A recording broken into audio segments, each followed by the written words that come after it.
Debunking disinformation and conspiracies are a big part of the show. It's what I try to do on this show, but rarely do you really get a look into what these conspiracies do to the actual people who believe them and their families. Now, one of those rare looks into what it looks like recently came from a video on TikTok showing a Kentucky man begging his daughter to not get the vaccine. In fact, why don't you listen to this? It's a real conversation. It's not by definition a vaccine. Then what is it? It is a human trial. It is genetic therapy. It's not a vaccine. It doesn't fall under the category of a vaccine. It's not FDA approved. Why are you trying to buy me off with it, though? Because I love you. Why do you think I want to buy you off? I don't want money, though. Like, I know you don't, but I don't know what else to do. you didn't do this to Michael and Kelsey. They already got it. Don't you think I know that? Don't you think I know that? Why do you think I'm fucking crazy? Your mother got it. Why do you think I'm fucking crazy? My family is gone. My family is gone. By the end of this flu season, most of you will be dead. What the fuck do you expect me to be? Oof. So that was a woman on TikTok named Brianna. And her father is, obviously, you could hear him in the video, incredibly distraught person. So, look, I understand the first inclination is to haha laugh at the crazy man, right? I don't know. I just, I was tough to listen to. Like, this guy believes that he's literally going to lose his family, that they're all going to die as a result of the vaccine. Obviously, it's not true. Getting the vaccine is both safe and effective. No, it's not a human trial. We're not human guinea pigs. mRNA has been around for quite some time. Again, it has been proven safe and effective. Half the country has been vaccinated so far. And you know what? The result is that coronavirus is actually trending down in this country. But the madness here, you can see that. I mean, the real virus here is disinformation. Okay? The disinformation about COVID-19 and about vaccines that's being spread by mostly you see right-wing media. Now, again, the video was posted on TikTok, and I feel for her because what this shows is that she has to deal with the father that has not living in reality. The poor guy has been brainwashed by anti-vax conspiracies. And I guess the newest one that he was referencing, and I can't keep up. It's really difficult to keep up with all the brand new conspiracies on vaccines. But apparently, this one says, "Oh, if you're vaccinated, you're going to die when it comes to flu season." So somehow, in his mind, or in the minds of these people, that the vaccine will make the flu deadlier and the common cold deadlier. Again, that's not based in anything. There's no actual evidence to support this. There's no science. Obviously, that's not even how vaccines work. In fact, ironically, and this is something that the anti-maskers never really talk about, but since most of us have been wearing masks and staying 6 feet apart, we've had less cases of the common cold and the flu. I mean, just a dramatic decrease in cases of seasonal illness. I mean, think about it. Masks work. Vaccines work. In fact, let me show you. The 7-day average of new cases in America had actually decreased by roughly 80% since its January 2021 peak, now that nearly half of all Americans are fully vaccinated.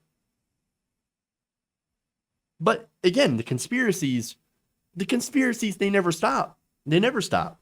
Now, thankfully, there are certain people that you can convince with factual arguments. In fact, you have some people that were initially vaccine hesitant. They're like, "Oh, I don't know about this. I'm hearing all this stuff online, and I'm hearing all these conspiracy theories from the Alex Joneses of the world. The vaccine's gonna turn the frogs gay, and then you're gonna your soul's gonna belong to Beelzebub, and then the aliens are gonna take you up to their ship and shoot you into the sun. I don't know. It's just ridiculous stuff. All right. But there are people that hear conspiracies, and then there are people that, of course, have heard factual things that have happened. Like, for example, vaccine hesitancy in the black community. There's actually a really good reason for that. It's because there were things like the Tuskegee experiment and actually injecting black people with real pathogens that, and using them as basically guinea pigs and test subjects. That's some stuff that happened in our history that's pretty damn ugly. That said, okay, now we do have very safe and effective vaccines, and the COVID-19 vaccine is just the newest iteration of it. But anyway, I want to talk about some of the people who were vaccine hesitant and basically tell their story a little bit of how they came around. Okay, now one person was very religious. In fact, she says, "This is Chelsea. I was initially hesitant because of religious reasons. I went to a super small Pentecostal school from 4th to 8th grade. I guess I still had this lingering fear of the microchip. The Bill Gates conspiracy, like, oh, Bill Gates is going to track you with the mark of the beast, which is the microchip inside the vaccines. But that conspiracy doesn't account for the fact that you have these, which literally can track you everywhere. And it's mainly to sell your information to advertisers so they can sell you things. And so, capitalism, baby. I don't have a problem with that, though. Again, the vaccine stuff is just utter nonsense. But she believed it. And now, what got her to stop believing in it is talking to a neurologist. Now, she explained, the neurologist explained how the mRNA vaccines work. I'm a teacher and had access to the vaccine before a lot of people I know, so I decided to go ahead and take it. After getting the vaccine, I had the usual run-of-the-mill symptoms. The weirdest one was really bad arm pain about 10 days after the injection. But as a result, she is back to teaching in the classroom.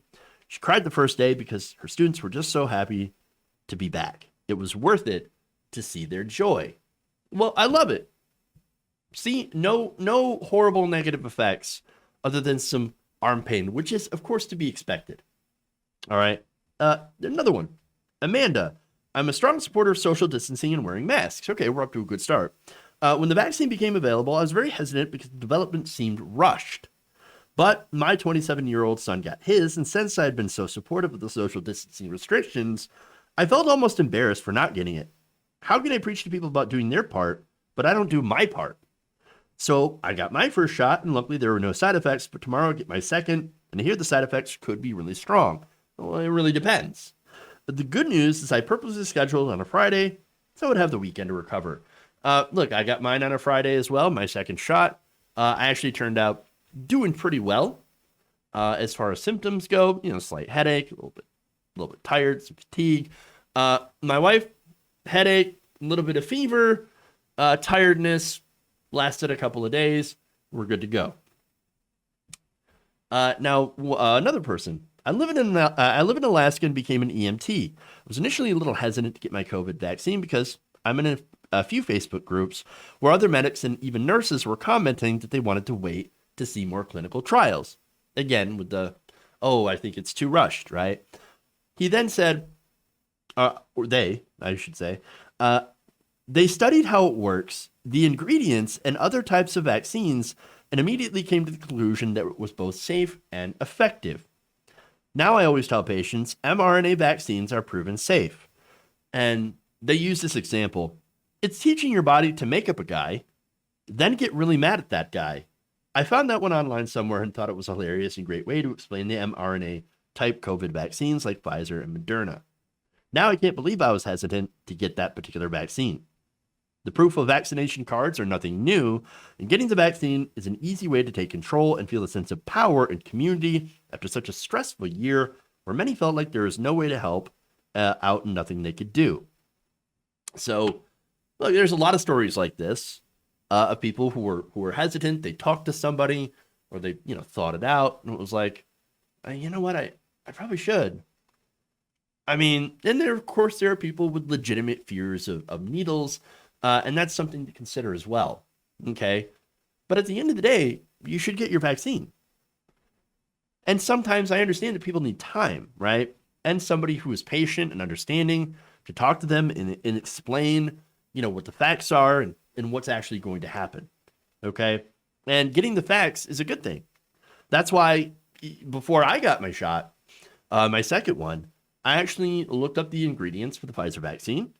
And I even talked about this in a previous video, okay, of what's in it. One of the things was like basically, I can't now think of what it is, but it's a laxative, essentially. So they put laxative in the vaccine.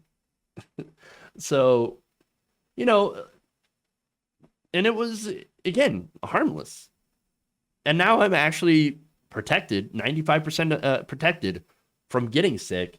And if I do have a breakthrough infection, well, then it's very, very unlikely that the symptoms would end up getting bad enough to be hospitalized. That's why you get the vaccine. That's why you get the vaccine.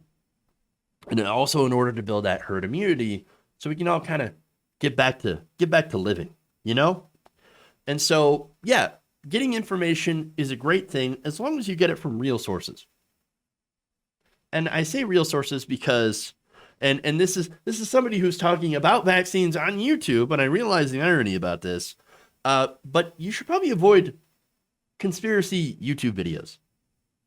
You should also try to avoid natural health gurus and other types of people who are trying to hawk alternative medicines. And if you do that, if you go to actual experts, actual medical professionals, you'll come to the conclusion that it is better to get the vaccine. I know facts aren't going to convince everyone. This guy probably not going to be convinced, at least until, he sees that later on, during cold and flu season, during the fall, that his family is going to be just fine. And maybe he'll change his mind then. But every mind changed, every person vaccinated helps us to get closer to defeating the virus and getting back to living our lives again. And really, isn't that the goal? If you enjoyed this video, please give us a like and share with your friends. You can subscribe and help out the channel by becoming a patron. It's patreon.com/Jeff Waldorf, or you can become a channel member as well by hitting the join button below.